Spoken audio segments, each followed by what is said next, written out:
lanjutkan. Saudara Kevin.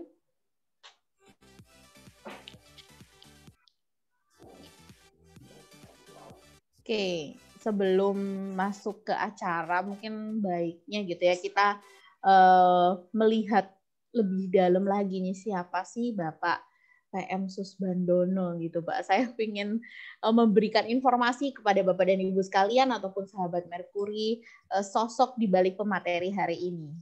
Nah, ini dia, beliau adalah akrab disapa dengan PM Susbandono, merupakan pemerhati dan praktisi dunia manajemen SDM di Indonesia.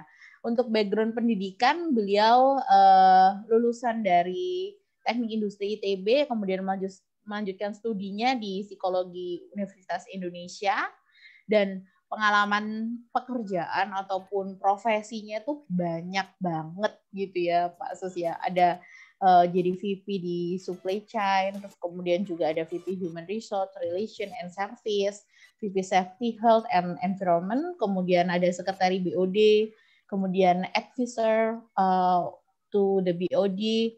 Ini levelnya udah tinggi-tinggi ya Pak Sus ya. Terus juga udah pernah menjadi Director of Learning Center, komisaris di RS Karolus Salemba. Mungkin di next, Mas Kevin.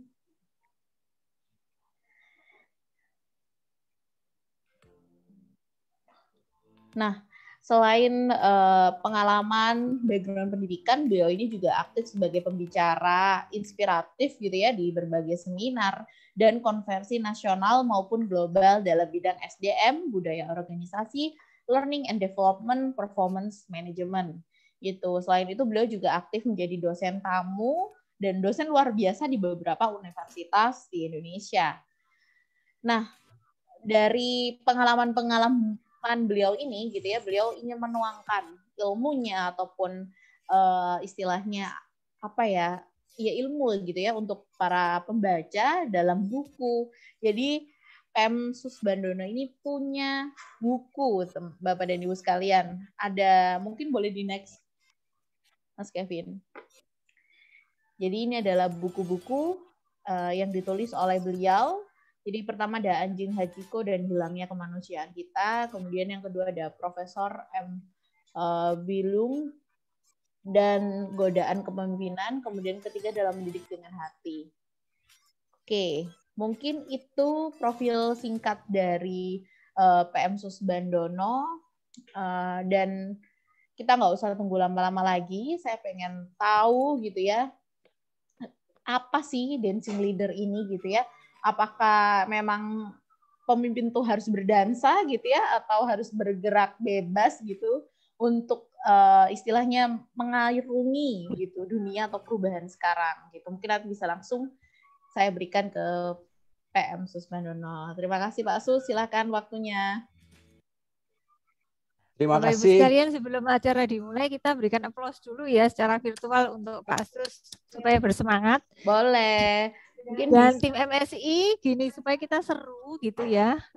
Saya ini lagi pakai topi, terus Farah pakai malaikat, ada Sabrina lagi pakai toga. Jadi kalau mau seru-seruan ini karena sudah hari Jumat, silakan bisa pakai aksesoris yang ada di video. Nanti bisa pilih video virtual seperti itu. Oke. Silakan Pak Sus, terima kasih kesediaan Bapak untuk ngisi acara. Semoga bisa menjadi inspirasi bagi kita semua. Silakan. Ibu Novi, monggo Pak Sus. Terima kasih Ibu Novi, Farah, terima kasih MSI, terima kasih semua teman-teman yang hadir pada siang sampai dengan sore hari ini. Meskipun saya tidak pakai dipasangi topi dan sebagainya, saya sudah pakai blangkon dari tadi awal. Jadi nampaknya ini lebih orisinil, ini lebih Indonesia, karena kita siang hari ini ingin bicara mengenai pemimpin Indonesia. Jadi judulnya adalah, kita amati judulnya The Dancing Leader, Indonesian Effective Leadership. Nah, kenapa kok Dancing Leader? Ini agak aneh juga memang tadi benar. Istilahnya memang asing karena mungkin ya dicari-cari padanannya dalam bahasa Indonesia tidak ada yang pas. Mungkin yang paling pas adalah pemimpin yang menari, tetapi konotasi menari itu tidak terlalu dipahami sebagai tidak hanya sebagai menari seperti yang biasa kita artikan, tetapi sebetulnya menari di sini itu ia adalah bermanuver, bergerak bebas. Tentunya dengan gerakan-gerakan yang artistik, yang berseni. Itu yang pertama. Yang kedua, saya menduga, sekali lagi saya menduga, istilah ini lahir dari mengcopy paste buku yang dikeluarkan oleh IBM. IBM Anda tahu semua perusahaan komputer pada waktu itu, besar sekali pada waktu itu. Dia mengeluarkan buku Who Says Elephant Cannot Dance. Jadi siapa bilang gajah tidak bisa menari? Kira-kira begitu bahasa Indonesia. Sekali lagi kurang pas, tetapi buku itu mengatakan seperti itu. Dan saya menduga sekali lagi bahwa yang dimaksud gajah itu adalah perusahaan-perusahaan besar. Yang dimaksud gajah itu adalah pemimpin-pemimpin dari perusahaan-perusahaan besar. Jadi istilah Indonesianya siapa bilang perusahaan-perusahaan besar, pemimpin-pemimpin besar tidak bisa menari? Nah, jawabnya adalah perusahaan besar, pemimpin besar harus menari. Apalagi di masa seperti ini. Oke, saya akan share saya akan share slide-slide saya. Mohon izin sebentar, ada minta waktu.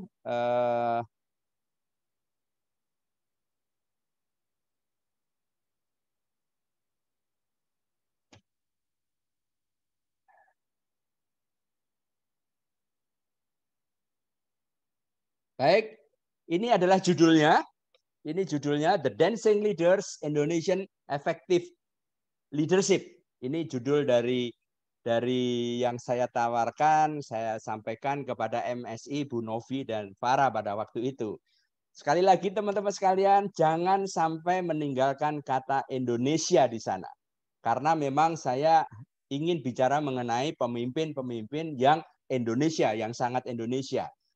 Sekali lagi mohon maaf kalau yang melahirkan istilah ini justru menggunakan istilah bahasa Inggris. Nah, ini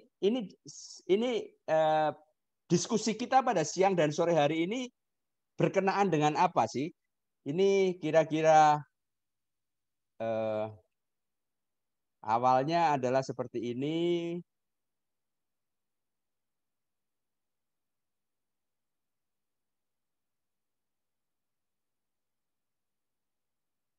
Ini saya akan awali teman-teman sekalian dengan sebuah lagu.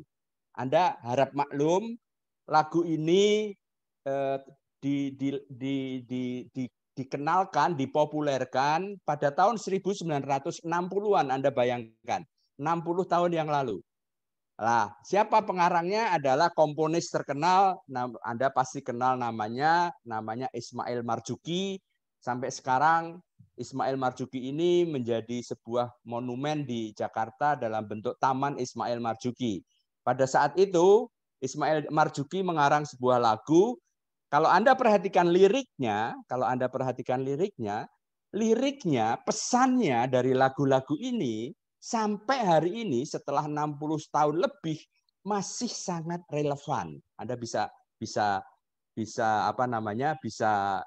amati, bisa cermati. Ini menunjukkan apa? Ini menunjukkan bahwa pesan-pesan yang ada di lagu ini, yang dikarang atau dikompos oleh Ismail Marzuki, itu adalah isu-isu yang relevan dan berlangsung terus-menerus. Tapi sebelumnya, sekali lagi, lagunya tidak terkenal hari ini.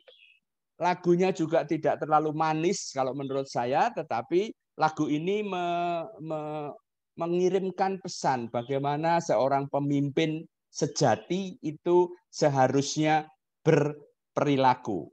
Kita dengarkan bersama teman-teman sekalian.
teman-teman sekalian, sekali lagi lagunya mungkin tidak terlalu menarik untuk saat ini lagunya, tetapi liriknya masih sangat relevan.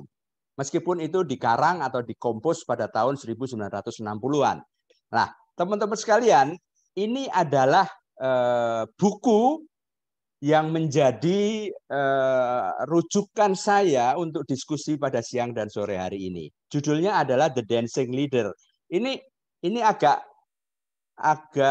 unik karena buku ini terbit pada tahun 2011. Mungkin Anda tidak pernah melihat buku ini karena memang terbit tidak untuk umum. Buku ini terbit pada tahun 2011 oleh penerbit Kompas.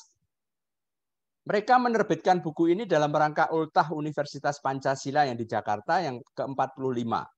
Nah, uniknya adalah buku ini memuat artikel dari 75 tokoh Indonesia. Saya ulangi, tokoh nasional Indonesia. Cukup tebal kalau Anda bisa melihat video saya. Ini bukunya.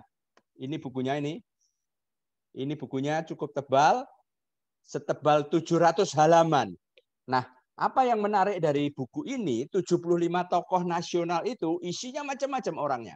Nanti akan saya kutip beberapa, supaya kita bisa menyarikan apa sebetulnya yang disebut sebagai Indonesian Leader. Indonesian Leader adalah The Dancing Leader. Kira-kira begitu pesannya. Lah, slogannya adalah ratusan sungai bergabung menjadi samudra. Itulah Indonesia. Anda bisa bayangkan kita punya sekian belas ribu pulau, sekian ratus etnis, suku bangsa, sekian banyak agama, sekian banyak budaya dan sebagainya.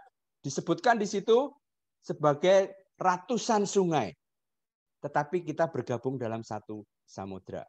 Dan yang menarik, buku ini diawali dengan kata sambutan dari 5 rektor perguruan tinggi negeri dan swasta di Indonesia.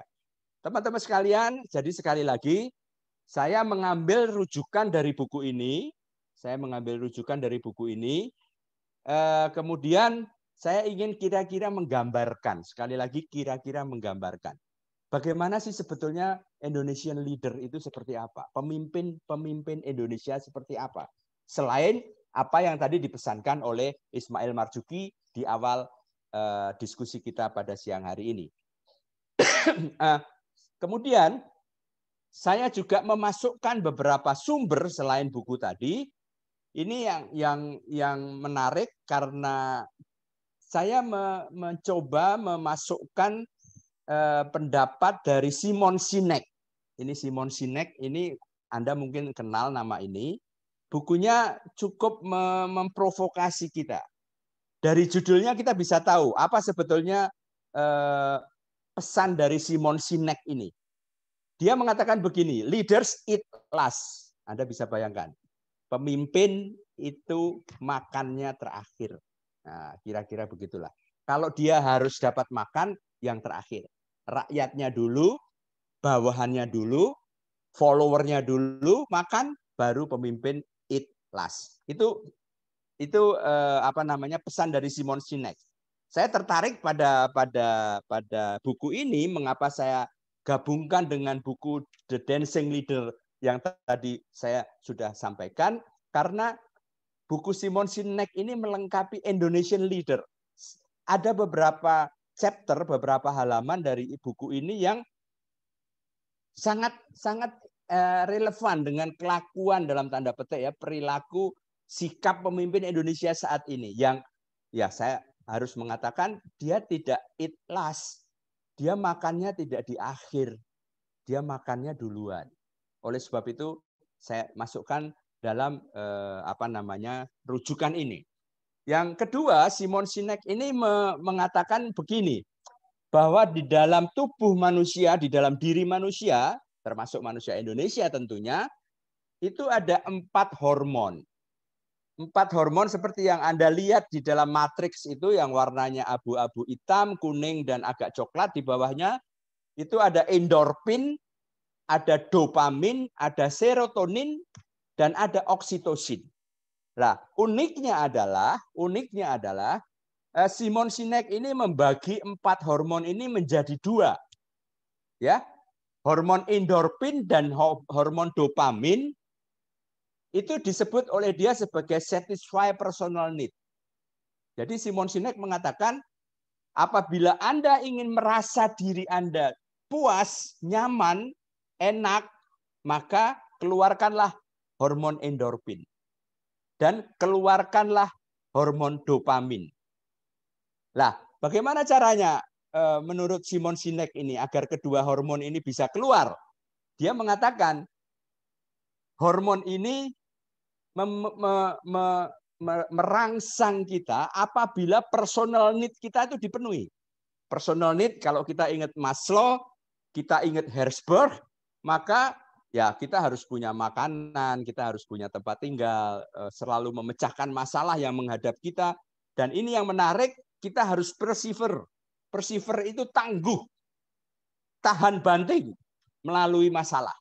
Nah, apabila kita bisa memuaskan diri kita dalam bentuk mengeluarkan endorfin dan dopamin ini, maka kita bisa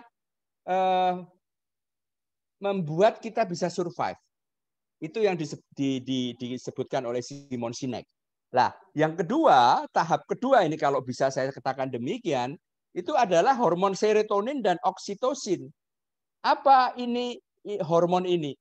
Kedua hormon ini menurut Simon Sinek adalah encourage cooperation. Ini menjalin relasi. Setelah diri kita beres, maka relasi kita dengan orang lain itu harus kemudian diperkuat. Trust, terus perkawanan, loyal, sosial hubungan-hubungan sosial, dan yang lain. Kalau saya bilang dengan satu kata itu adalah mungkin adalah yang tepat adalah silaturahmi. Jadi sekali lagi beresi dulu personal needs Anda, kemudian encourage cooperation Anda dengan orang lain. Ini buku Simon Sinek yang tadi saya akan gabungkan dengan The Dancing Leader, yang buku yang pertama tadi. Yang kedua, saya harus berterima kasih juga dengan sahabat saya karena mengenai topik ini beberapa kali saya sering sekali bicara dengan sahabat saya namanya Nino Leksono. Dia adalah redaktur senior harian Kompas dan rektor Universitas Multimedia Nasional. Multimedia Nusantara. Ini Nino yang memperkaya saya, cerita panjang lebar karena dia orangnya sangat filosofis. Jadi saya terpaksa menerima itu dengan agak berpikir keras begitu. Jadi ada 3 hal. Buku pertama adalah Dancing Leader, buku kedua adalah Leaders Eat Last, dan dan informasi ketiga adalah diskusi beberapa kali saya dengan Nino, dan saya sudah minta izin dia untuk menayangkan beberapa pendapat dia di sore hari ini di depan Anda sekalian. Teman-teman sekalian, ini sebetulnya ada yang keempat. Tetapi ini bukan sesuatu yang saya sadap untuk kemudian saya baca di sini, tetapi saya ingin melukiskan keindahan dari Indonesia. Apa itu? Yaitu adalah Bhinneka Tunggal Ika. Nah, saya ambil sebagai contoh. Ceritanya menarik. Ini sangat Indonesia. Ada sebuah pantai di Nusa Tenggara Timur namanya Pantai Osapa. Dia terletak di Kelurahan Osapa, Kecamatan Kelapa Lima, Kupang. Kira-kira 10 km dari Kupang. Pemandangannya eksotis. Saya belum pernah ke sana, terus terang saja. Tetapi Serada, ini sebuah buku juga.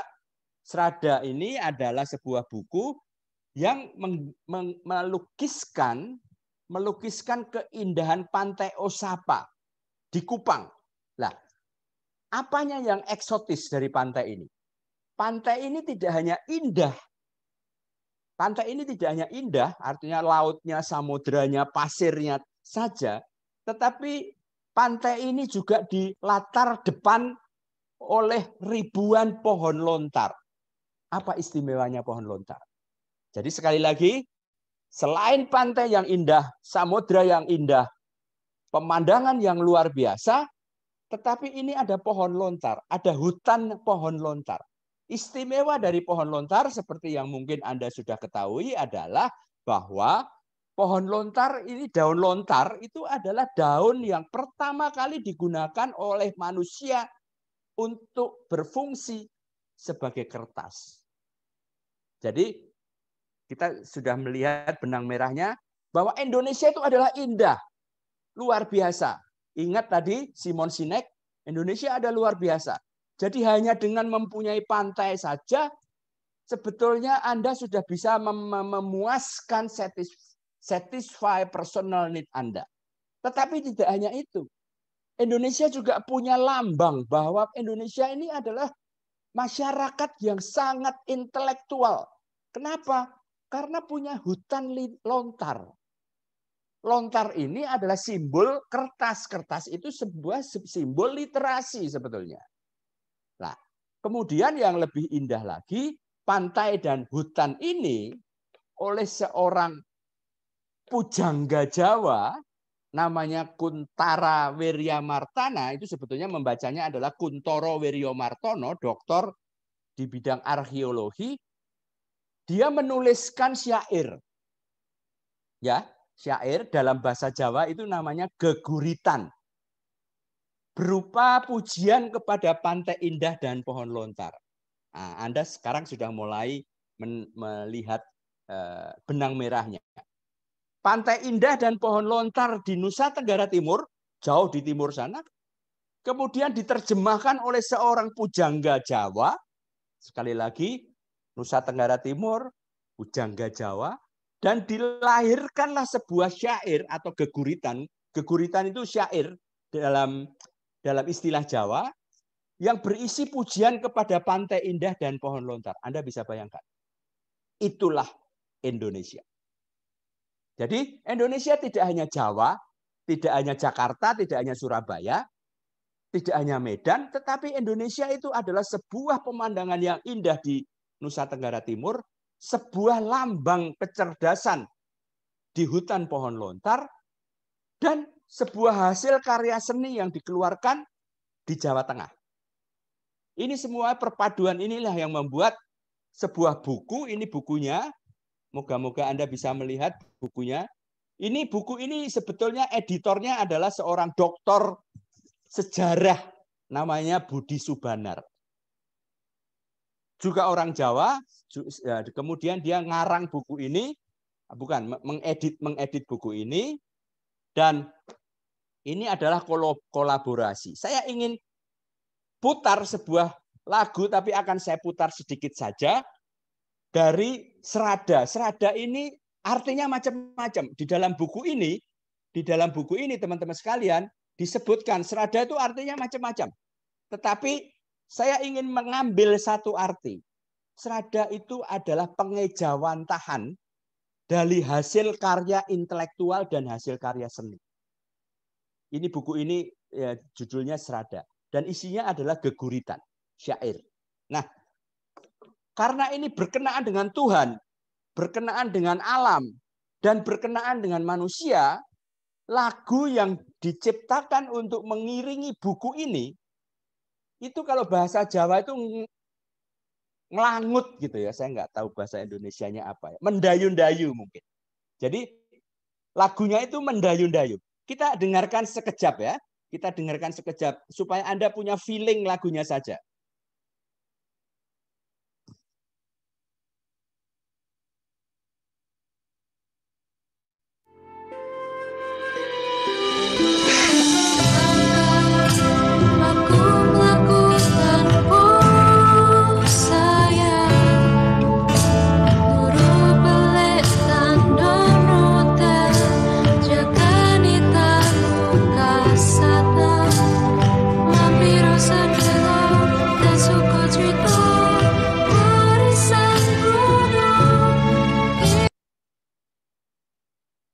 Teman-teman sekalian, saya dengan menggeluti materi kita pada sore hari ini, makanya saya harus berterima kasih kepada MSI, kepada Novi, kepada Farah, bahwa saya kemudian menjadi bangga menjadi orang Indonesia.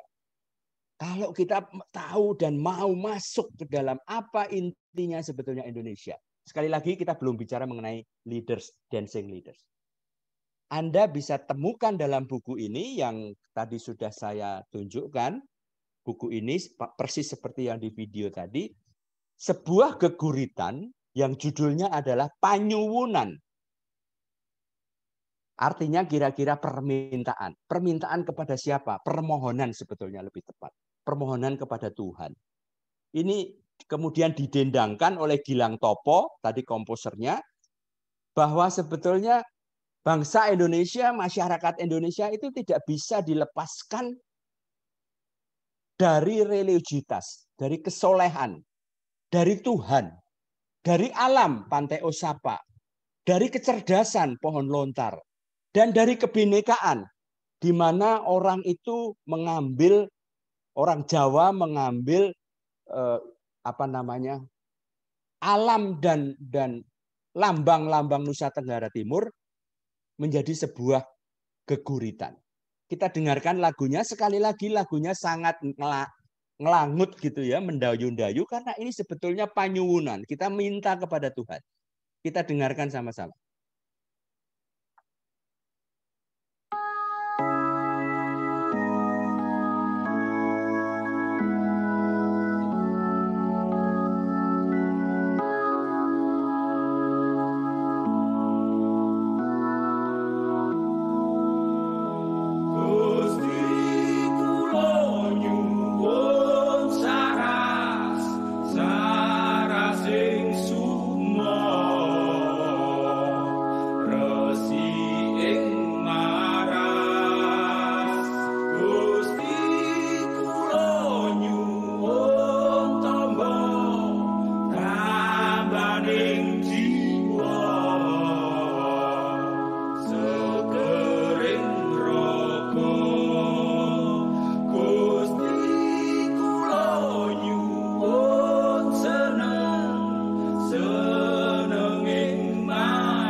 Teman-teman sekalian, bagi mereka yang tidak memahami bahasa Jawa, saya akan berusaha memperterjemahkan.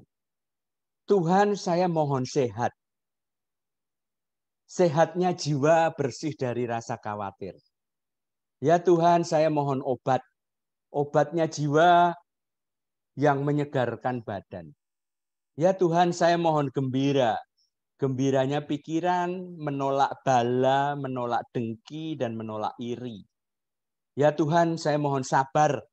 Sabarnya budi, dan minta pikiran yang luas. Teman-teman sekalian, semua panyuwunan ini yang diterjemahkan sekali lagi dari Nusa Tenggara Timur oleh orang yang berpikiran Jawa, kemudian isinya itu adalah faktor-faktor intrinsik.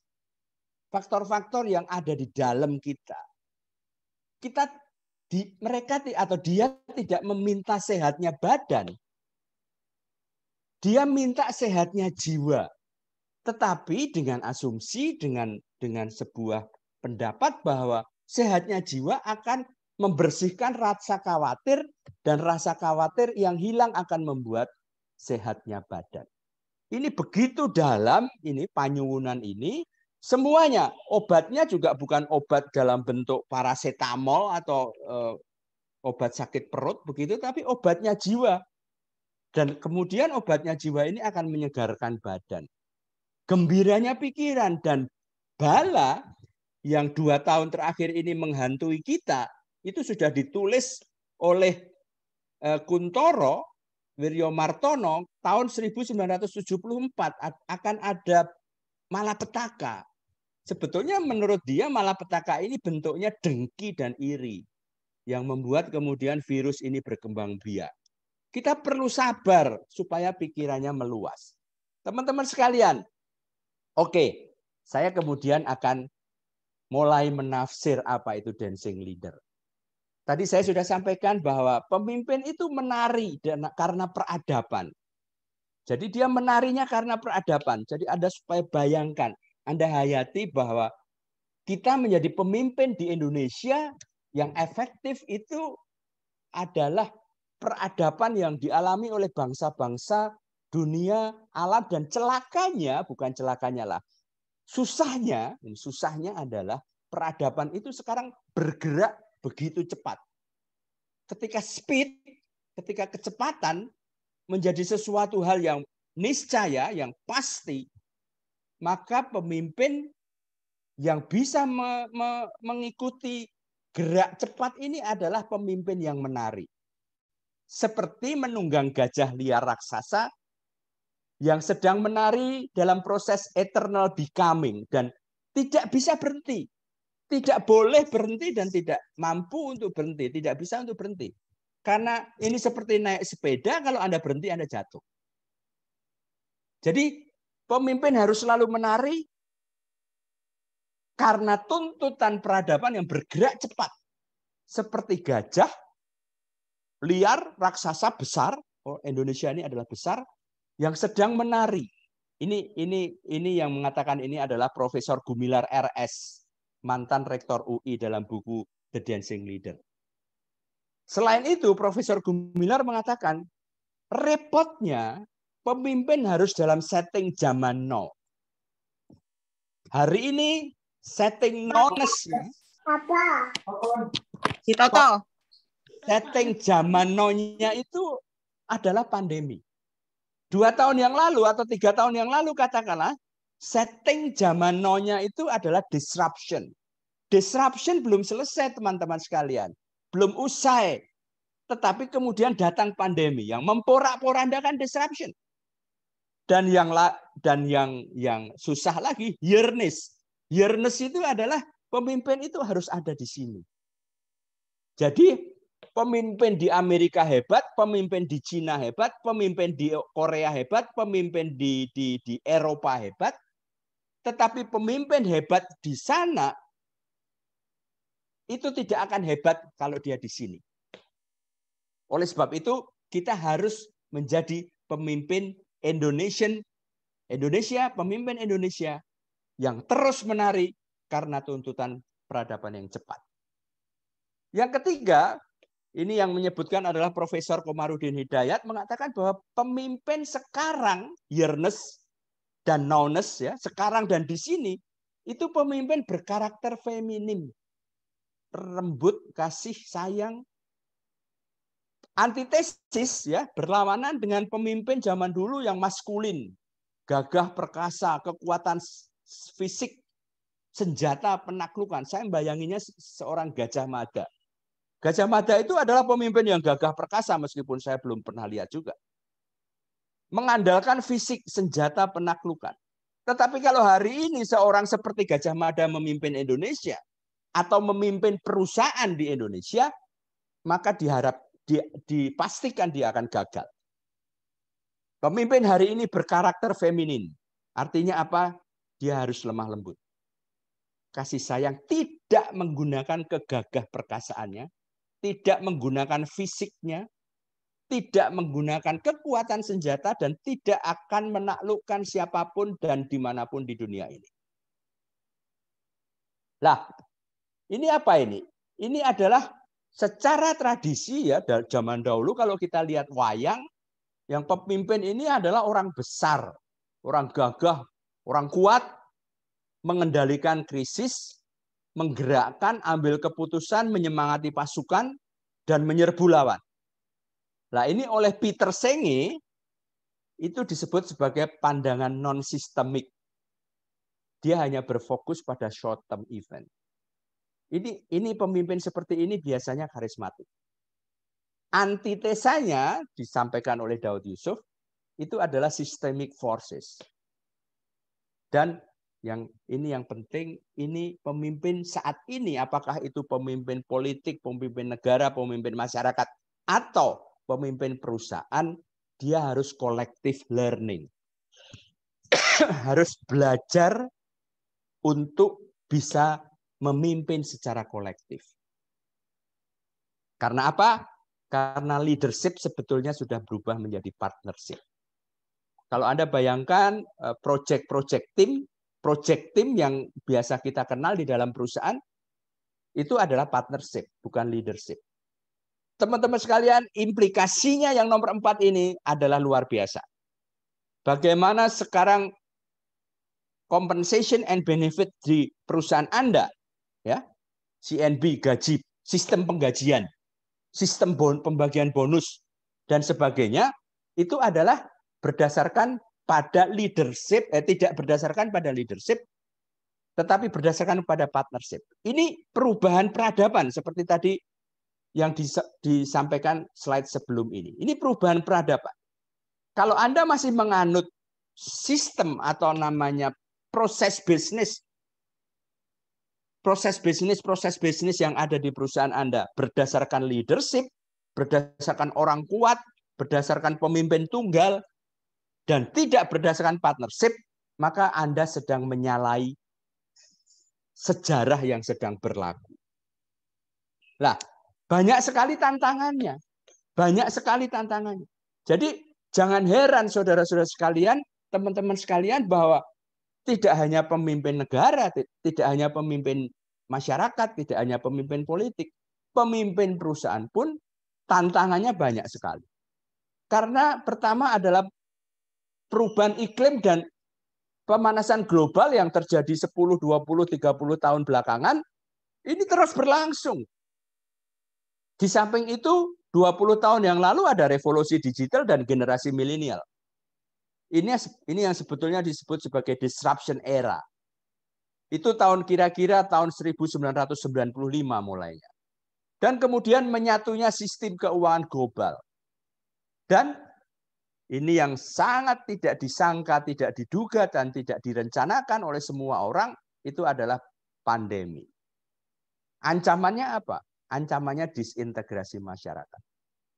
Lah, inilah sebetulnya Profesor Gumilar mengatakan kita hidup di tengah, kita harus bisa hidup bersama di tengah keberaneka-ragaman, di tengah kebinekaan. Teman-teman sekalian, saya tidak bisa tidak untuk mengutip Disruption sebentar. Ini buku Disruption Profesor Renat Kasali, tapi sebetulnya bapak disruption di dunia itu orang namanya Clayton Christensen. Dia mengatakan bahwa apa yang disebut disruption itu adalah apabila ada smaller company, perusahaan yang lebih kecil, yang mempunyai sumber daya yang lebih sedikit, tetapi bisa sukses. Saya ulangi, company-nya smaller, perusahaannya lebih kecil, resources-nya lebih kecil, lebih sedikit, tetapi sukses. Sukses apa? Sukses untuk men-challenge perusahaan atau organisasi yang lebih established, yang saat itu sedang mendominasi pasar. Jadi kalau Anda ingat yang paling gampang itu adalah taksi Bluebird. Taksi Bluebird itu adalah established incumbent business. Tapi ada smaller company dengan resources yang sedikit atau sangat sedikit, tetapi sukses men-challenge established incumbent business. Ini yang disebut Christensen sebagai disruption. Apa yang salah satu penyebabnya menurut Christensen itu adalah karena established incumbent business itu seringkali lupa untuk melakukan disruption bagi perusahaannya sendiri. Sementara sebetulnya harus diakui bahwa disruption itu kadang sukses, kadang tidak. Tapi yang penting disruptors yang smart, yang cerdik, itu adalah improve their product and drive up market. Lah seorang ahli lain, seorang konsultan inovasi yang lain namanya Scott Anthony, dia mengatakan sebetulnya new normal yang kita kenal 2 tahun belakangan ini itu adalah apabila Anda melakukan constant transformation. Anda bisa bayangkan zaman 5 tahun, 10 tahun, 20 tahun yang lalu, transformasi 1 kali pun susah. Ini Scott Anthony mengatakan Anda harus mentransformasinya selalu setiap saat. Nah, yang menarik adalah gimana caranya transformasi? Sukses ini memerlukan tidak hanya doing it better, mengerjakan lebih baik, tetapi juga doing it differently. Jadi selain harus lebih baik, juga harus berbeda. Ini tolong puzzle atau serpihan pemahaman dari atas dari awal tadi Anda gabung-gabungkan dan kemudian Anda coba mereka sendiri. Saya tidak ingin mempengaruhi Anda. Apa itu Indonesian Effective Leadership? Teman-teman sekalian, semua terimbas. Media, telekomunikasi, transportasi, kesehatan, perhotelan, pendidikan, airline. Anda bisa bayangkan bahwa sebuah perusahaan airline yang namanya Air Asia itu kemudian pada suatu saat berubah menjadi perusahaan catering. Enggak bisa dipahami itu terjadi 10-20 tahun yang lalu. Anda bisa melihat bahwa rumah sakit kemudian menjadi sepi, bukan hanya karena adanya pandemi, tetapi juga kemudian ada online telemedicine. Jadi saya kemarin itu sakit pinggang, ya bukan kemarin, seminggu 2 minggu yang lalu sakit pinggang, bukan alang kepala. Kemudian saya mau ke rumah sakit, saya agak ragu-ragu, saya telepon melalui online medicine, telemedicine, dan saya berkonsultasi dengan dokter. Dok, saya begini nih dok, bagaimana dok? Kira-kira karena apa Pak? Ya saya nggak tahu tepatnya karena apa, tapi mungkin karena saya salah duduk. Mengapa mengatakan demikian Pak? Karena kursi yang saya pakai selama ini mungkin tidak nyaman buat saya. Ini bicara mengenai ergonomi sebetulnya. Terus dia memberikan resep. Ini tolong ambil resepnya. Kalau sampai 2 hari lagi Anda tidak sembuh, belum sembuh juga, tolong Anda cek urin. Dia bilang begitu. Ini saya kasih surat pengantar. Anda tahu saya hanya membayar Rp40.000 dan saya beli obat Rp150.000. Kalau saya ke dokter atau ke rumah sakit, mungkin saya akan kena charge 500.000 minimal. Itu yang terjadi. Pendidikan teman-teman sekalian, ada anaknya, cucunya teman saya. 2 tahun yang lalu masuk di TK begitu atau saya lupa, taman bermain, sampai sekarang dia sudah masuk kelas 1, umurnya 5 tahun. Itu dia tidak pernah duduk di kelas. Dia tidak mengenal secara fisik teman-temannya. Anak umur 5 tahun itu tidak mengenal arti sekolah seperti saya atau Anda dulu mengenal sekolah. Yang namanya sekolah zaman kita dulu, zaman saya dulu at least, itu adalah duduk di kelas, duduk manis di kelas mendengarkan guru bicara. Kemudian saya tidak boleh ngomong sendiri, tidak boleh bermain sendiri. Dan nanti jam 11 atau jam 12 pulang, besok pagi datang lagi. Hari ini pendidikan tidak seperti itu. Dan herannya teman-teman sekalian, apa yang terjadi di kelas pertama dan apa yang terjadi di kelas kedua dari cucu teman saya itu berubah, sudah berbeda. Mengapa? Karena Scott Anthony mengatakan, ya inilah the new normal, di mana setiap saat Anda harus transform. Setiap saat Anda harus berubah. Jadi teman-teman sekalian, kalau Anda masih mengerjakan pekerjaan seperti Anda kerjakan minggu yang lalu, Anda salah. Kalau Anda masih mengerjakan pekerjaan seperti Anda kerjakan tahun lalu, Anda salah. Kenapa? Artinya Anda tidak melakukan constant transformation. Bisnisnya seperti juga, properti juga begitu. Retail juga begitu. Anda bisa lihat Giant tutup. 18 gerai Giant tutup. 18. Kenapa? Ya, karena istri saya, anak-anak saya sekarang beli tidak perlu ke Giant atau ke Alfamart, tapi saya beli melalui online, toko online. Berubah terus. Nah, inilah kemudian industri 4.0 itu mengatakan kita mewacanakan volatile, uncertain, complexity, dan ambiguous. Coba Anda bayangkan. Sudah volatile, sudah berantakan begitu, tidak pasti, tidak ada yang pasti besok kayak apa. Kompleks, prosesnya bulet gitu kalau bahasa Surabaya, dan tidak jelas. Nah, inilah sebetulnya kemudian ditandai dengan kecerdasan buatan. Nah, repotnya teman-teman sekalian, saya, Anda, Bu Novi yang bekerja dalam bidang SDM, sekarang ini bingung. Kalau Anda nggak bingung berarti Anda salah. Kenapa? Tenaga kerja seperti apa sebetulnya yang diperlukan oleh industri 4.0? Apakah seperti dulu zaman saya melamar pekerjaan 30, 40, 50 tahun yang lalu? Pasti tidak. Lah, pekerjaan yang SDM yang dibutuhkan untuk pekerjaan-pekerjaan hari ini adalah mereka yang pembelajar. Dia harus suka belajar. Belajar, bagaimana cara belajar? Belajar sendiri.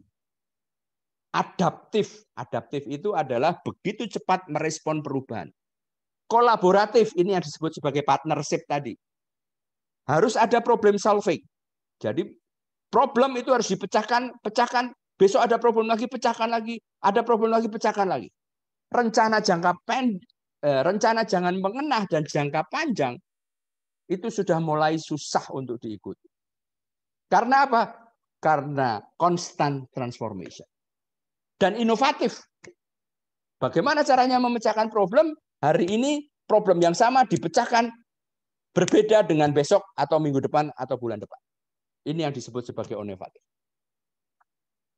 Ada berbagai catatan terhadap pemimpin. Nah, ini saya kembali ke Indonesia lagi. Tetapi orang Indonesia, masyarakat Indonesia itu cenderung menganut falsafah mikul dhuwur mendem jeru. Ya, udahlah. Ini apakah positif, apakah ini negatif? Terserah bagaimana menilainya. Tapi yang ada seperti ini.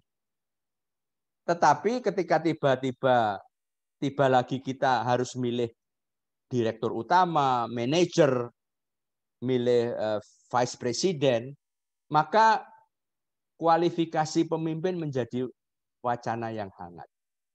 Masih banyak sekali PR yang harus dikerjakan oleh kita, apakah itu perusahaan, apakah itu komunitas, apakah itu masyarakat, atau apalagi negara. Yang penting teman-teman sekalian, baik saja tidak cukup. Orang baik saja tidak cukup. Yang penting itu juga harus efektif. Ya. Orang baik itu diperlukan, tetapi tidak cukup. Dia ada tambahan kualifikasi lain. Salah satu yang penting diantaranya adalah kualitas atau efektif. Efektif itu apa artinya? Artinya tujuannya, sasarannya harus tercapai. Nah, ini ada sebuah istilah Latin dari namanya Rudolf Otto ini tahun 1800-an sampai dia meninggal 1937. Dia mengatakan tremendum et fascinosum. Apa itu? Tremendum itu menggetarkan. Seorang pemimpin itu harus menggentarkan, disegani.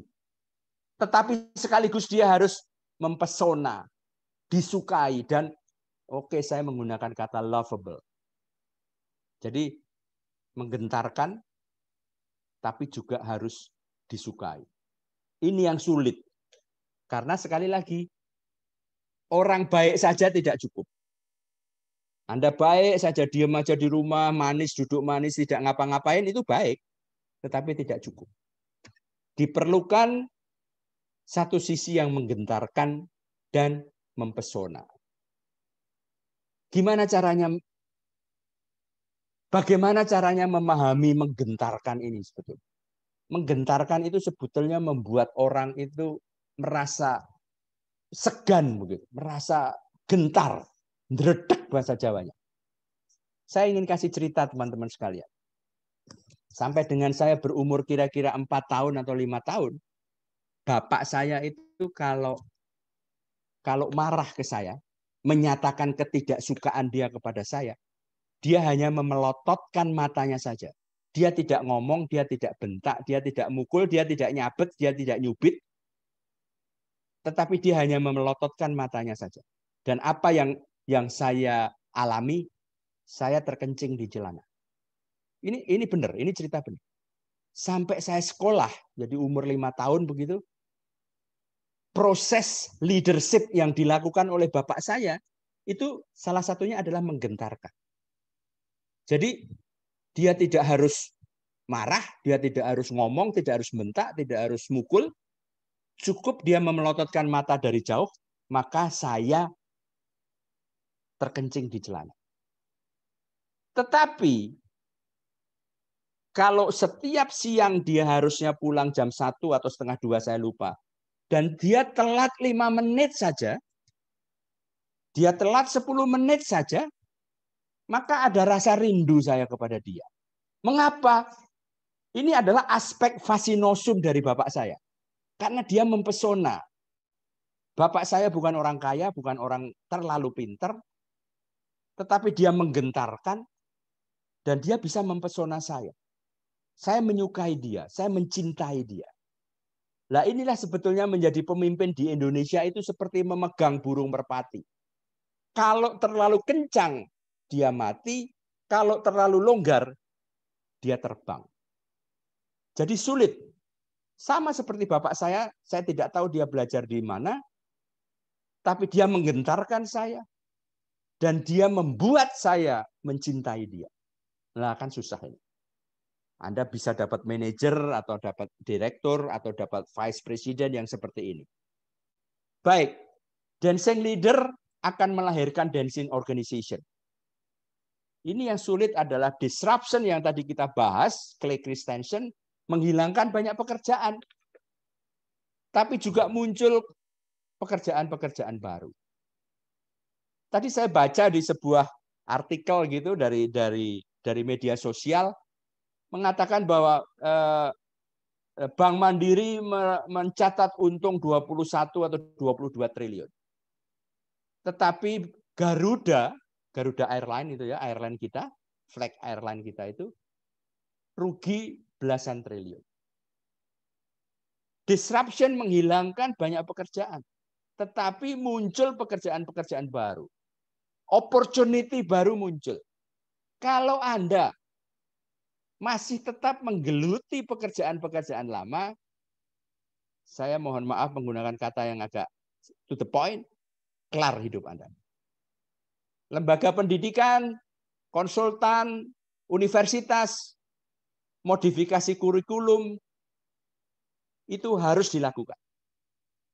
Insinyur zaman saya lulus dulu,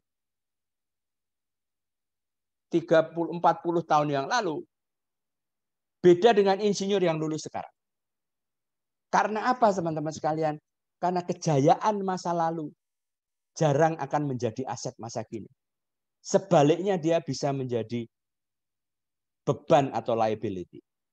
Oleh sebab itu perlu pemimpin yang bisa selalu menari. Menari seperti dancing leader. Disruption sedang marak. Sering dilihat sebagai kejadian di luar sana lalu direspon. Oleh sebab itu inovator harus mengguncang diri sendiri dari zona mapan, zona nyaman, untuk membuka peluang baru. Pemimpin memikul tanggung jawab untuk melakukan disruption, baik untuk dirinya sendiri maupun untuk korporasi, lembaga, perusahaan yang lain.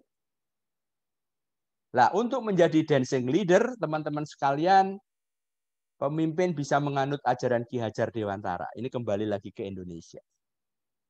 3N. 3N itu adalah niteni, niroke, dan nambai. Teman-teman sekalian, saya ingat kira-kira sebulan 2 bulan yang lalu, McDonald itu mengeluarkan sebuah menu yang tidak baru, tetapi melabeli menu itu dengan tulisan BTS.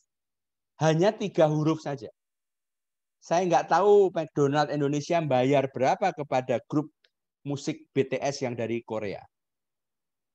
Tetapi yang ingin saya pelajari, yang ingin saya ambil pesannya dari kejadian McDonald itu, kemudian produknya meledak, adalah apakah ya Indonesia tidak bisa membuat BTS lain? Niteni, kita tiroke, kita tambahi. Cari 1000 anak muda yang ganteng, yang manis, yang bisa nyanyi, yang luwes, bisa nari, latih. Masa iya tidak ada 7 atau 8 anak muda dari 1000 itu yang bisa menjadi BTS baru? Kenapa kita tidak bisa lakukan hal ini? Partnership tadi sudah saya sampaikan, leadership berubah menjadi partnership, kolegial, meskipun tetap perlu apa yang disebut sebagai in common. Nah, ini yang sekarang terjadi, work from home, karena dipercepat dan dipaksa oleh pandemi. Work from home diikuti oleh distant leadership. 3 bulan atau 6 bulan yang lalu saya diminta bicara mengenai distant leadership di salah satu perusahaan, karena mereka, baik manajemen maupun timnya, itu bingung. Kalau tadinya dia keluar kamar, seorang pemimpin di perusahaan itu keluar kamar, dia melihat katakanlah 10, 20, 50 anak buahnya. Hari ini dia tidak melihat, dia mau keluar kamar tidurnya, anak buahnya berserakan di seluruh kota, di Surabaya atau di Jakarta atau di Jogja. Lah ini karena apa? Karena pemimpin hari ini antara yang memimpin dan dipimpin tidak berada dalam satu tempat dan satu waktu. Manajemen by walking around diubah menjadi manajemen by result. Pemimpin selain leader juga partner. Itu yang kita alami. Tema diskusi masih sangat aktual dan relevan sore hari ini. Tidak hanya dalam konteks politik, tapi juga adanya transformasi industri, pandemi, revolusi digital, millennial gap, dan new normal. Ini pemahaman-pemahaman yang harus masuk di dalam otak dan hati Anda, supaya Anda bisa menjadi the dancing leader. Dancing leader itu meniscayakan pemimpin bersifat pembelajar. Berubah cepat, tetapi juga efektif. Jangan sampai kita tinggalkan kata effective leadership ini. Dan pemimpin harus berpengetahuan luas dan berilmu. Dia harus transparan, tegas, tetapi juga harus menjadi partner bagi anggota-anggota timnya. Salam sehat dari saya, bahagia semuanya, dan sukses selalu menyertai Anda. Terima kasih. Silahkan. Terima kasih Pak Sus. Boleh apresiasinya mungkin Bapak dan Ibu sekalian bisa memberikan reaksi juga untuk Pak Sus di ruangan Zoom ini luar biasa. Jadi leader itu harus cepat tapi efektif. Gitu ya Pak Sus ya? Ya, betul, betul. Oke, baik. Nah, ini kita sudah mendapatkan beberapa pertanyaan nih, Pak Sus, untuk bahan diskusi gitu ya. Jadi, ada Bapak dan Ibu sekalian yang sudah menuliskan beberapa pertanyaan di kolom chat. Mungkin saya tawarkan untuk open mic, tapi nanti kalau misalkan memang beliaunya mungkin terhambat koneksi, bisa saya bacakan ya, Pak Sus. Ya, ya. Ada Pak Tri Purwanto. Apakah bisa open mic, Bapak, untuk saya undang langsung nih? Halo Pak Tri. Halo, ya Bu. Iya. Oke, boleh Pak Tri. Bisa langsung disampaikan nih terkait dengan pertanyaan atau sharingnya nih Pak Tri. Monggo. Baik Pak Sis. Mohon maaf ini saya di luar. Pak. Namanya Pak Sus, Pak Tri, mohon maaf. Pak ya Pak Sus. Iya. Mohon maaf Pak Sus. Ya, silakan Mas Tri, silakan. Anda di mana nih kotanya nih? Saya di Gresik, Pak. Oh, Gresik ya. Iya. Silakan. Jadi gini, dari penjelasan Pak Sus itu saya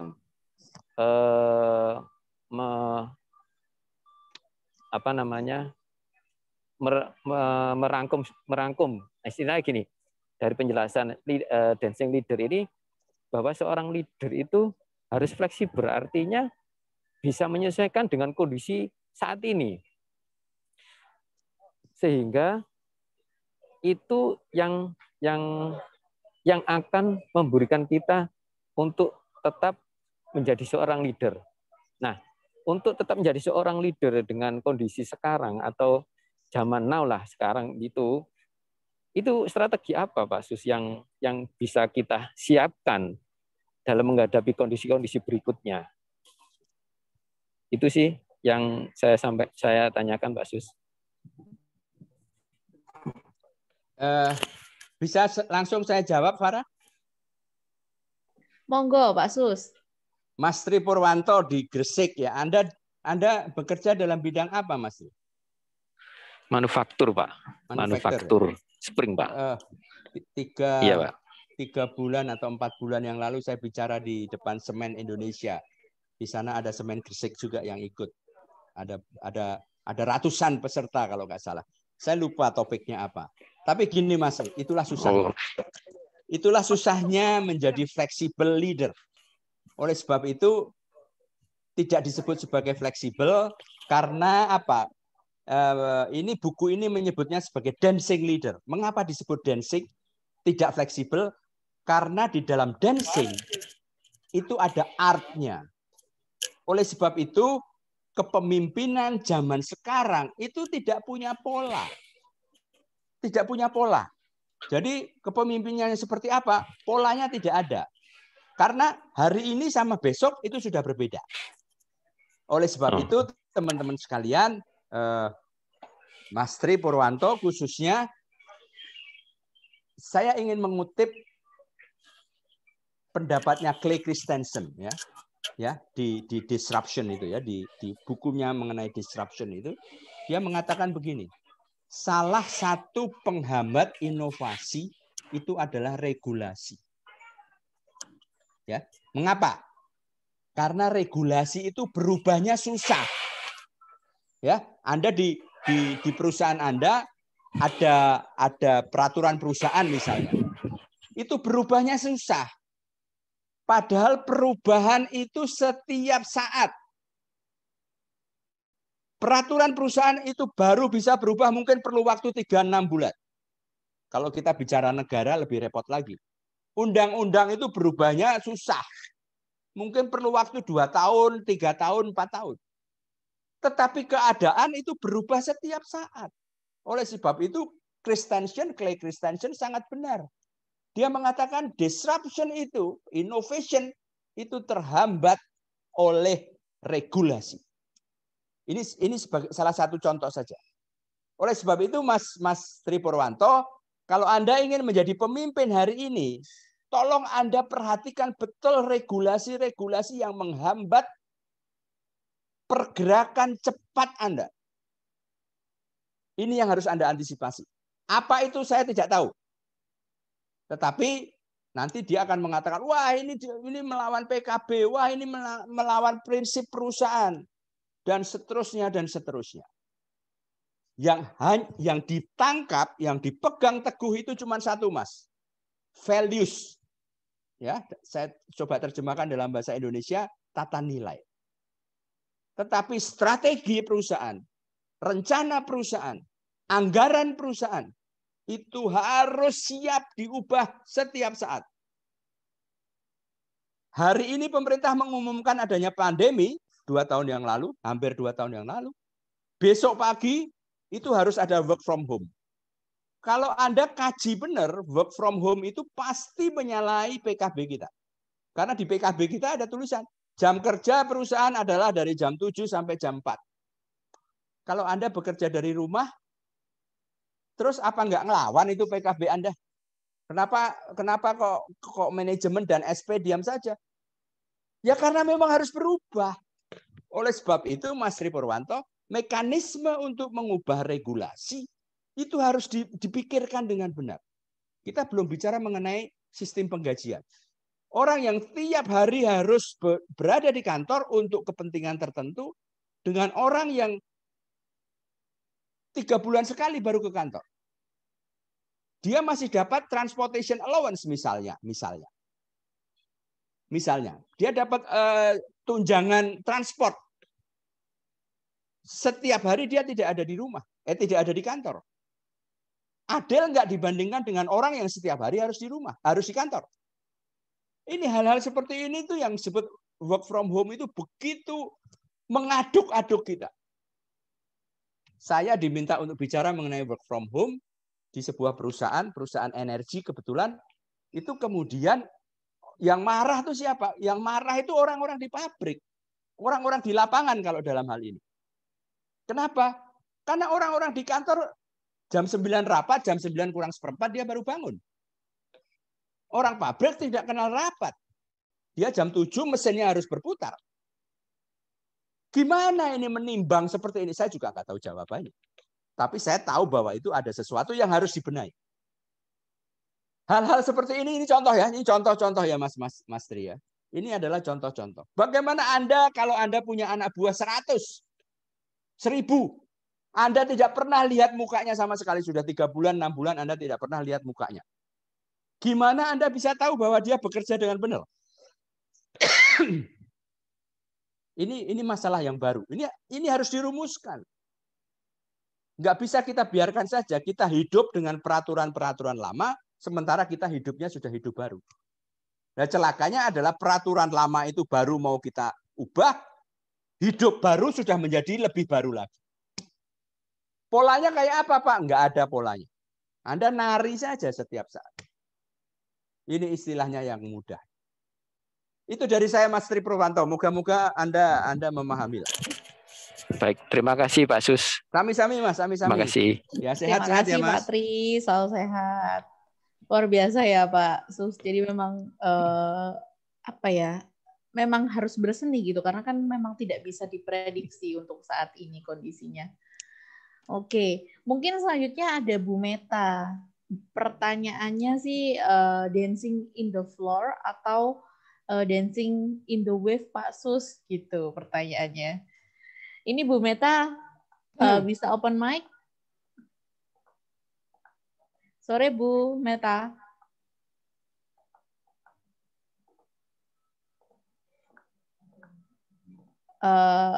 Bu Meta belum bisa join ya?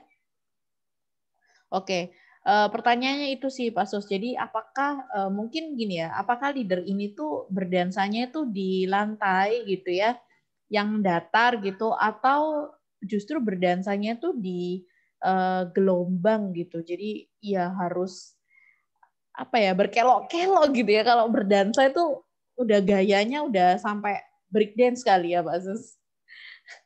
Ya, jawabnya adalah dua-duanya. Kadang dua-duanya, oke. Ya, kadang di floor, kadang di wave. Oke, baik. Ya, baik. Di floor bukan berarti relatif lebih mudah. Ini yang tolong dicermati, dipahami. Di lantai bukan berarti lebih mudah. Karena ketika Anda dansa di lantai, ini implicitnya itu adalah Anda sebetulnya sedang berdansa di antara office politics. Ya. Anda sedang berdansa di depan atasan Anda, di depan peers Anda. Yang tadi semuanya harus menjadi partner. Tidak selalu lebih mudah di kantor.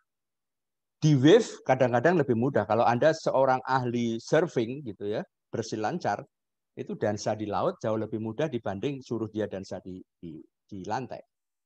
Ya, sekali lagi, rumusan yang pasti tidak ada. Jadi ketika Anda harus dansa di lantai, dansalah di lantai dengan segala konsekuensi dan implikasinya. Kalau Anda harus berdansa di wave, dansalah di wave dengan segala keahlian. Terima kasih Bu Meta. Oke, baik. Ini juga menyambung dari Bu Novita Widayanti yang beliau ngomong dancing in the rain tuh Pak Sus gitu. Jadi memang kondisinya ya macam-macam begitu ya Pak Sus, Macam-macam, ya? macam-macam. Oke, mungkin Macam-macam. saya bisa lanjut ke pertanyaan selanjutnya. Ada Pak Randy Satya.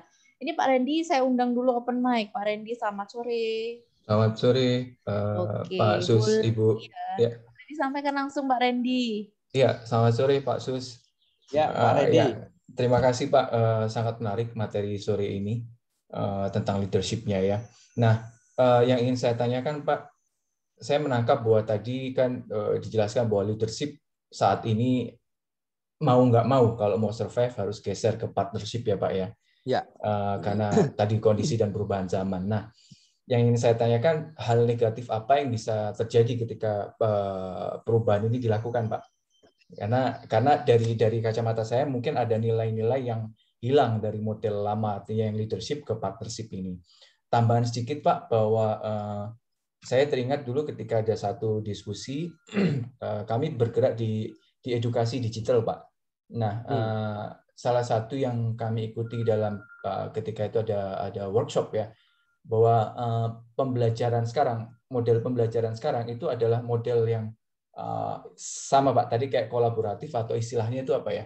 Saya agak lupa, tapi semua guru, semua murid begitu Pak, yang saya tangkap. Begitu. Nah, ketika itu saya mencoba memahami dan dalam perjalanan waktu saya menjadi sadar, oh mungkin ini yang dimaksud. Jadi semua bisa belajar sendiri dan semua bisa mengajarkan dari experience-nya. Akan tetapi dari model yang baru itu saya menangkap ada satu yang hilang Pak menurut saya, yaitu apa ya, hilangnya otorisasi keilmuan dan proses knowledge management yang baik begitu. Nah, itu catatan saya tentang yang terjadi di edukasi tadi. Tapi kalau dalam hal ini apakah ada hal-hal juga yang bisa hilang Pak? Ada negatifnya gitu Pak, maksud saya Pak Sus. Gitu Pak kira-kira. Ada Mas. Saya jawabnya, jawaban cepatnya itu ada. Karena begini, tadi gini ya, pemimpin itu oleh Rudolf Otto disebut tremendum et visanosum, ya, menggentarkan sekaligus dicintai, gitu ya. Lah, menggentarkannya hilang Mas. Ya, kalau dulu saya terkencing-kencing ketika bapak saya melotot, sekarang tidak ada bapak, ayah, dad, papa yang bisa membuat anaknya yang umur 5 tahun terkencing-kencing dengan cara apapun. Anda kan punya putra, punya Mas? Ya. Ada. Ya. Kan anak Anda sekarang tidak takut sama. Iya Pak. Iya, ya. Yang takut itu Anda sama anak Anda itu Anda takut. Iya. Ya kan? Ini ya satu hal itu adalah partnership. Iya Pak, sekarang kami berteman. Tetapi ada satu hal lagi yang hilang, Anda tanyakan tadi yang hilang. Ya, yang hilang apa? Yang hilang itu adalah ketegasan. Yang hilang itu adalah kecepatan. Ya, kalau anak Anda sedang manjat pintu, kalau zaman dulu saya dibentak atau dikasih tahu dari jauh oleh bapak saya atau ibu saya cepat-cepat turun. Sekarang enggak.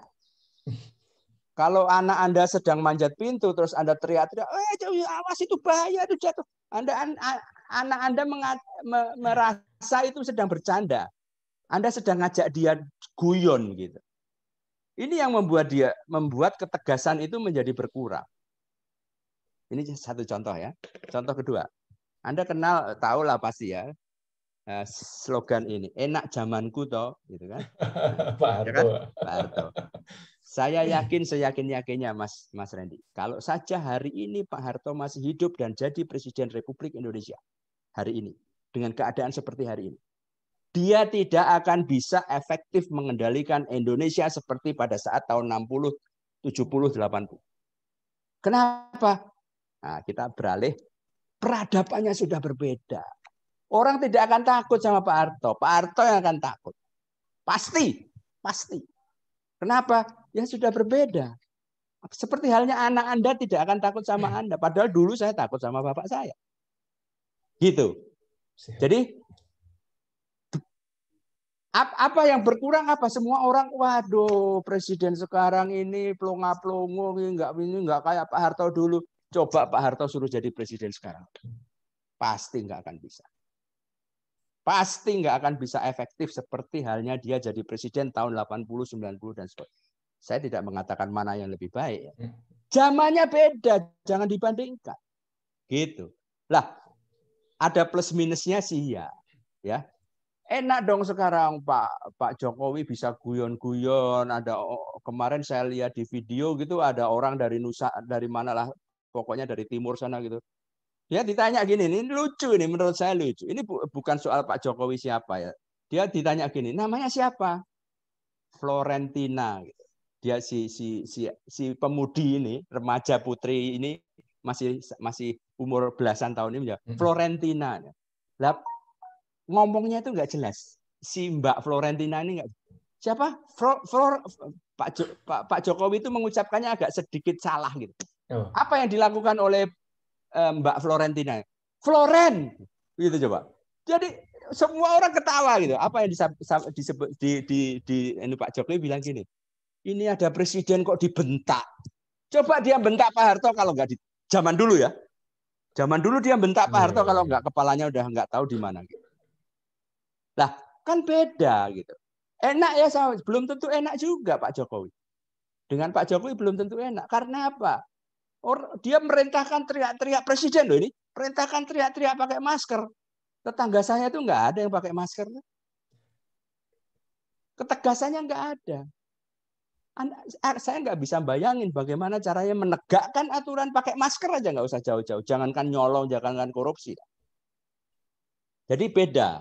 Oleh sebab itu, Pak Harto lebih bisa tidak menari. Tetapi Jokowi harus menari hari ini. Atau siapapun pemimpin kita nanti. Harus menari. Kalau Anda tidak menari, kelar hidup Anda. Gitu Mas. Siap. Maturnuwun Pak Sus. Mantap jawabannya. Terima kasih Pak Sus. Ya, monggo. Pak Randy untuk pertanyaannya. Oke. Itu mungkin disambung sama Pak Endang, Pak Sus. Jadi menyambung yang diungkapkan Mas Randy. Ada satu kalimat dari Dr. Sujatmoko yang sering saya ungkapkan di setiap kesempatan gitu sama Pak Endang ini ya. Jadi kita sedang menjalani proses belajar bersama di mana kita merupakan guru sekaligus murid gitu Pak Sus komentarnya. Ya, oke, ini sebenarnya masih ada pertanyaan lagi Pak Sus, ada 3 lagi. Mungkin dari Bu Hasna dulu. Untuk Bu Hasna bisa open mic atau mungkin saya bacakan pertanyaannya. Sore Bu Hasna. Selamat sore Mbak. Iya, selamat sore Bu Hasna. Bisa langsung bertanya mungkin ke Pak Sus Bandono. Tadi enggak, saya tanya sedikit aja tadi masalah. Tadi kan seolah-olah ini apa saya salah menangkap atau bagaimana? Kan seolah-olah itu 2 hal yang sangat berbeda ketika ngomong leadership dengan partnership. Bahwa leadership harus bergeser ke partnership. Artinya menurut saya leadership itu tetap diperlukan menurut saya. Artinya kalau toh namanya partnership itu ada satu kayak style ya, gaya kepemimpinan tuh bisa mendominir, bisa partnership, bisa. Nah, seperti itu. Itu menurut Pak Sus bagaimana? Kan jadi kalau menurut saya leadership itu memang harus dari waktu ke waktu itu ada terus dan dimulai dari memimpin diri sendiri dulu paling setidaknya. Jadi leader sampai ke memimpin organisasi. Sehingga yang namanya leader itu adalah tidak harus memimpin satu, tapi ini tadi uraiannya sih kalau saya melihat leader dalam artian sebagai leader pimpinan ya, pimpinan suatu artinya pimpinan organisasi atau cenderung ke atasan seperti itu. Benar nggak Pak ini yang saya tangkap ini? Jadi kalau menurut saya yang tadi leadership itu nilai apa semacam gaya, partnership itu sebagian dari gaya kepemimpinan. Benar nggak Pak itu? Benar, terima kasih benar. Pak. Benar. Ibu siapa ini lupa tadi saya? Hasna Pak, Hasna Pak. Bu Hasna benar, benar. Ini sebetulnya kita kan bicara mengenai bobot ya. Kita bicara mengenai bobot. Apakah leadership zaman dulu katakanlah Gajah Mada itu tidak ada partnership-nya? Ada. Tapi bobotnya lebih ringan, lebih kecil. Ya, kalau sekarang bobotnya leadership itu harus diwarnai lebih banyak dengan partnership. Kira-kira seperti itu. Kalau saya ingin mengumpamakan tadi tremendum et vicenosum, ya, itu hari ini vacinosumnya itu yang membuat orang dicintai, orang membuat orang disukai, itu menjadi lebih besar. Sementara menggentarkannya itu menjadi lebih kecil. Gitu. Jadi ada pergeseran bobot. Apakah leadership masih diperlukan? Masih. Tadi disebutkan dalam salah satu slide-nya. Karena ada sesuatu yang disebut sebagai in command. Itu disruption itu dipimpin oleh leader. Tidak mungkin disruption dipimpin oleh tidak leader. Di situ perlu leadership. Tetapi dalam memimpin itu bobot partnership-nya lebih kental, lebih tebal. Nah, itu disesuaikan dengan kondisi ya, Pak. Kan? Betul. Ada yang ketika kita dalam satu daerah, bukan daerah ya, mungkin satu organisasi atau satu kelompok atau satu apa yang mungkin masih di mana di situ masih apa istilahnya lemah gitu ya, membernya itu perlu leadernya perlu di situ kuat. Ya. Tidak partnership. Tapi kalau sudah hampir kayak sekarang ya, anak milenial sekarang di organisasi saya sendiri, misalnya contoh di Pelindo, anak-anak baru muda-muda udah pintar-pintar, ya itu kita memperlakukannya seperti partnership. Jadi ya. nggak bisa seperti itu Pak kira-kira saya. Betul sekali. Ya Pak, matur nuwun Pak, matur nuwun sangat. Monggo sami-sami Bu Hasna. Terima kasih Bu Hasna. Sugeng sonten Bu Hasna. Sugeng santen, Oke, itu memberikan kita tetap harus tahu bahwa sebenarnya leadership itu tidak hilang begitu ya Pak Sus. Ya, nah ini ada pertanyaan dari Bu Farida. Mungkin saya sampaikan saja karena beliaunya belum bisa on cam ataupun open mic gitu, tapi ingin bertanya. Beliau bilang mungkin sedikit di luar konteks nih Pak Sus gitu ya, berkaitan dengan inovasi. Pak gitu kan ada istilah inovatif work behavior atau perilaku kerja inovatif. Saya mau tanya, apakah seluruh tingkatan karyawan baik bawahan sampai atasan harus melakukan inovasi Pak gitu? Di satu sisi harus ada SOP yang ditaati. Terima kasih. Mungkin ini sama kayak yang regulasi itu tadi ya Pak ya. Kalau saya sambungkan gitu Pak Sus. Monggo Pak Sus. Jawaban pertanyaan yang pertama dulu ya. Apakah semua level itu perlu melakukan inovasi? Saya dengan tegas mengatakan perlu. Ya, jadi semua level ya. Cuman bentuk inovasinya berbeda-beda. Ya, kalau seorang direktur utama dari sebuah perusahaan, katakan tadi Bu Hasna di Pelindo, dengan tukang sapu yang ada di Pelindo pasti beda. Tapi tukang sapu yang ada di Pelindo perlu inovasi, perlu. Kalau dia nyapu halaman, inovasinya mungkin ya, saya ini sekejap saja. Saya juga nggak pernah jadi tukang sapu nih ya. Tapi inovasinya mungkin begini. Arah angin setiap pagi itu dari mana menuju kemana. Ini tukang sapu halaman ya. Halamannya katakan luas parkir gitu, tempat parkir. Sehingga dia menyapu mengikuti arah angin. Supaya apa? Supaya lebih mudah, lebih cepat. Itu inovasinya tukang sapu. Tetapi kalau direktur utama itu ikut-ikut, weh tukang sapu kamu ngapunya salah, itu ya pasti salah juga.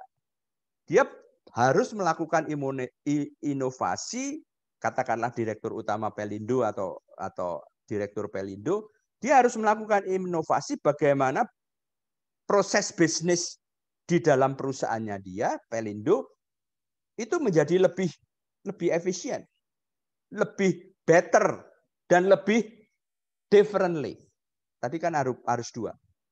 Do better dan do differently. Itu kira-kira seperti itu. Jadi semuanya perlu. Kalau Anda tidak inovasi, kelar hidup lo. Gitu.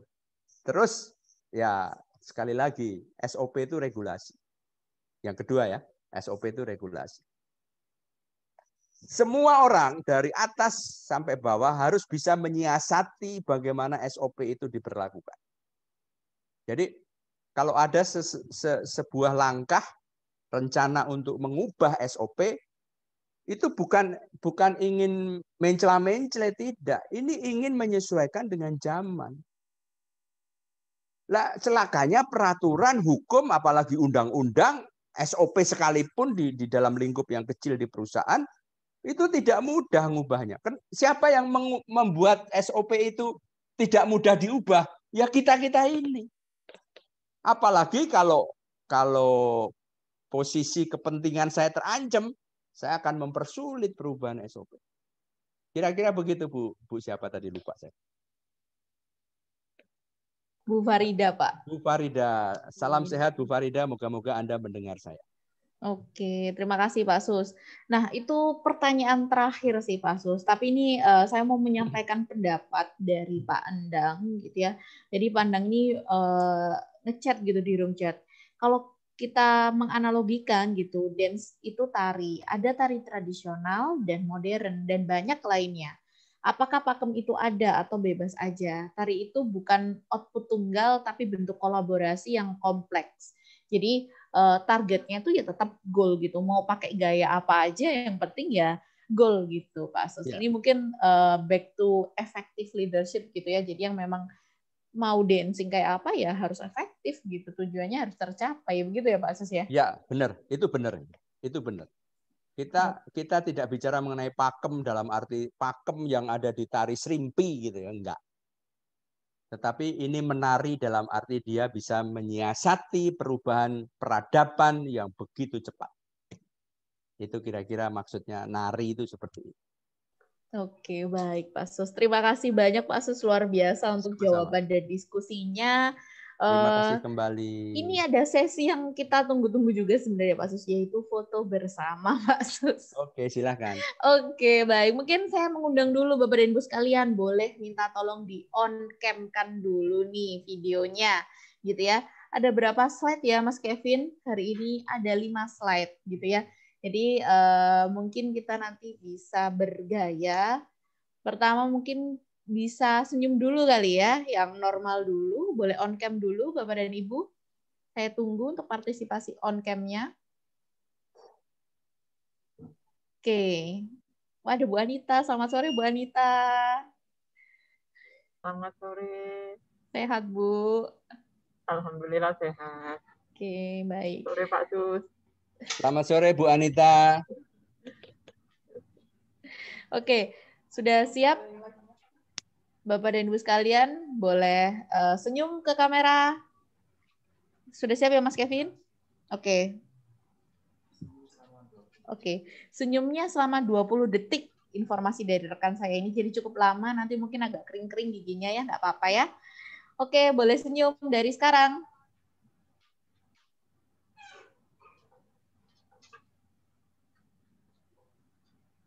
Ganti gaya boleh Mas Kevin ya.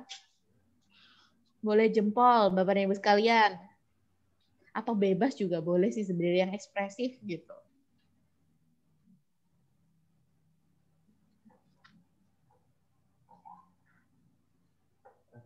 Oke, sudah. Terima kasih Bapak dan Ibu sekalian. Sebentar lagi saya akan kirimkan untuk link feedback-nya, boleh diisi dan tolong diisi dengan nama yang benar karena itu akan langsung mengeling ke sertifikat seperti itu. Nah, apabila ada pertanyaan lainnya dan masih belum puas nih gitu ya, boleh ditanyakan juga melalui admin Radio Mercury Surabaya di 96 FM ataupun di media sosial kami. Untuk minggu depan ada webinar Leadership Series yang terakhir yang akan dibawakan oleh Pak Rudi Harahap. Seperti itu, terima kasih Pak Sus atas waktu, ilmu, dan diskusi yang luar biasa. Sama-sama.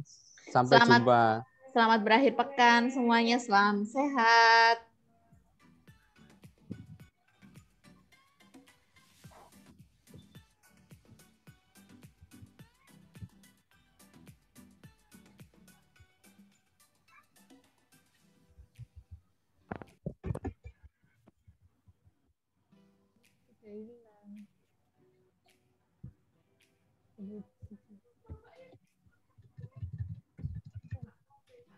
Itu lo Endang Sanusi itu, Kak Endang.